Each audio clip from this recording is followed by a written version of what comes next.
Hello, I'm Russianstry, and this is Military Mind. Armed conflicts, defense and security, land, sea and air. We've got you covered. While many around the world enjoyed a long weekend, the war in Ukraine showed no signs of slowing down, with several deadly attacks reported throughout the holiday period. On the night of the 1st of May, Russia launched missile and drone strikes across Ukraine. In Odessa, 2 people were killed and 50 others injured. That same evening, the city of Zaporizhia was hit by at least 10 strikes, sparking fires and injuring around 30 people.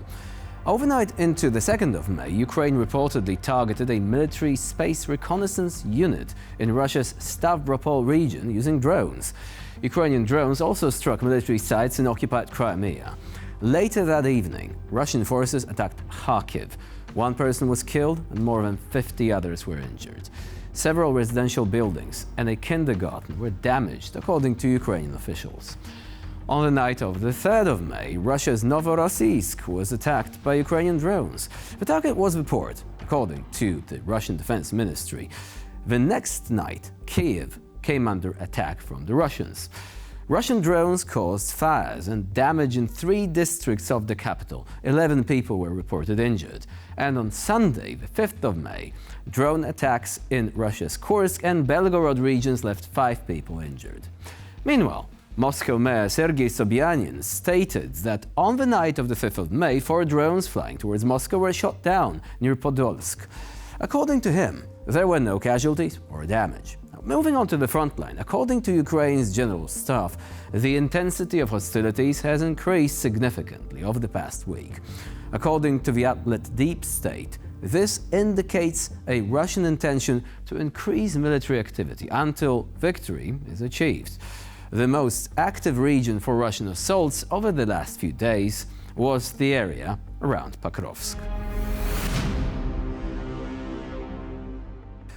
Location: the Donetsk region of Ukraine.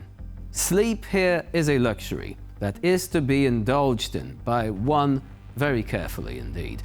The morning begins not with coffee, but with a check on ammunition, communications, and maps of the operational situation. Let us show you a normal day in the life of fighters from the Ukrainian Kizhak Brigade, where they live, fight, and save lives while trying to liberate their homeland.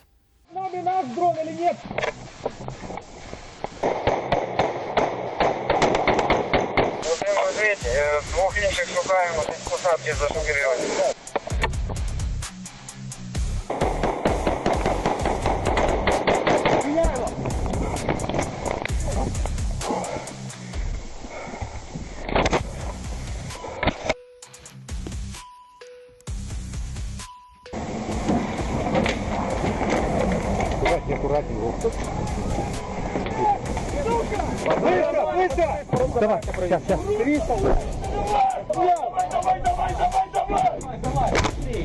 Давайте 300! Помогайте! 300 давай! Давай! Все! Залетай! 200 давай! Огонь! Давай! Готово!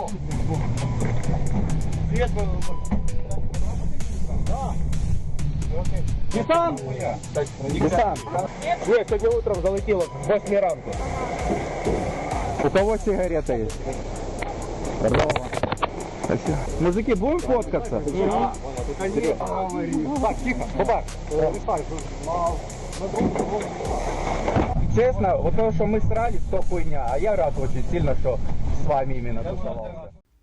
Moving on now to our next selection of footage displaying the work of Ukrainian drone operators. The targets include 1 self-propelled artillery unit, which looks more like scrap metal, several trucks burned, stripped to the frame, and the star of today's show, a tankshed. Now, the tank in question, according to scouts, was either a deeply modernized T-62 or just an ordinary T-62 disguised as a modern weapon. In fact, the disguise was metal sheets, an old air conditioner, and a huge amount of paint. A shed on tracks, make no mistake.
Have you ever wondered what an elite Russian soldier looks like? Does he have the latest armor or equipment? Well, not in Russia. In Russia, it's a soldier who was left alone with the corpse of his comrade-in-arms, without transportation, without evacuation, without cover. It's the reality of war, where human life in the Russian army is valued less than a tin of rations. Вот он, наш нелегкий труд. 7,5 км. Около того. Надо вот так вот протащить.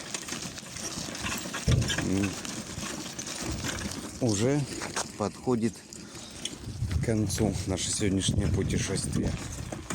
Осталось, может, километра 1,5 километра, где-то так. Надо по карте посмотреть, посчитать. А так вот и носим. I wonder whether these troops have actually seen that latest documentary about Putin, where he shows off his opulent chambers at the Kremlin. What would they think? That makes me wonder. Anyway, to conclude today's episode, we want to show you some sad reality. A destroyed city, gaping windows of high-rise buildings staring out like empty eye sockets. The cameras of the Ukrainian 4th Battalion of the 101st Separate Brigade recently captured what remains of the once lively, bustling city of Toretsk. Once it was home to 35,000 people. Today it is a place of dead silence, occasionally broken by the bangs of another artillery attack. There is no frontline romance in these images. There are no heroic poses, only concrete, metal, and emptiness. And an understanding that this is the true face of the so-called liberation that the Russian Federation brings.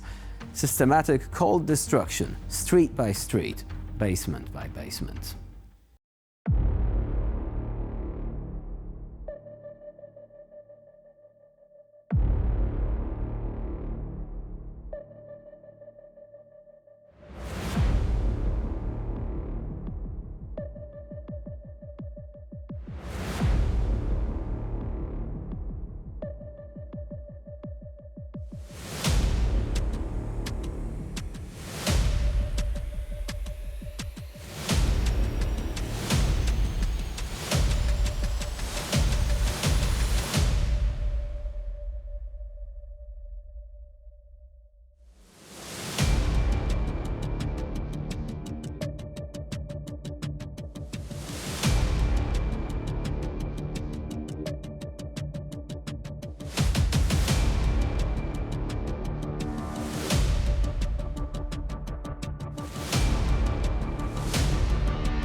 And with these shocking images of a city in ruins, we end today's episode. Please stay with us here on TVP World for more latest news and updates.